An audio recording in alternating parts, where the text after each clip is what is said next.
ওই তো করছে তো। আমাদের সদস্য সংগ্রহ টাকা দিতে হবে যে হ্যাঁ ক্ষেত মজুর সংগঠন যারা খেতে খামারে কাজ করছে 100 দিনের কাজ বন্ধ, এই কাজটা 200 দিন করতে হবে, এর মজুরি সরকারকে 600 টাকা দিতে হবে।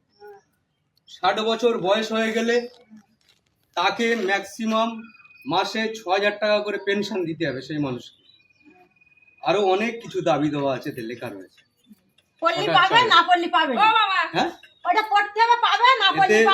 সব দেওয়া রয়েছে। এবারে যেমন এখানে বলছে কৃষিযুক্ত ক্ষেত মজুরদের সরকার নির্ধারিত ন্যূনতম মজুরি প্রদানের ব্যবস্থা করতে হবে। রেগার কাজ চালু রেখে 200 দিন কাজ 600 টাকা মজুরি দিতে হবে। 60 বছরের ঊর্ধ্বে ক্ষেত মজুর সহ সকল শ্রমিকদের 6000 টাকা পেনশন দিতে হবে। মানে 60 বছর হয়ে গেলে সেই মানুষটার কি হবে? সেই মানুষটার 6000 টাকা যদি মাসে দেয় একটা বৃদ্ধ মানুষ যারা সারা জীবন কাজ করে গেল, তারা কি পেল? সারা জীবন কেউ জোগাড়ের কাজ করছে, কেউ মাঠে খামারে কাজ করছে, তার জীবনের নিরাপত্তাটা কি? একমাত্র লাল ঝান্ডা ছাড়া এদের কথা বলবো।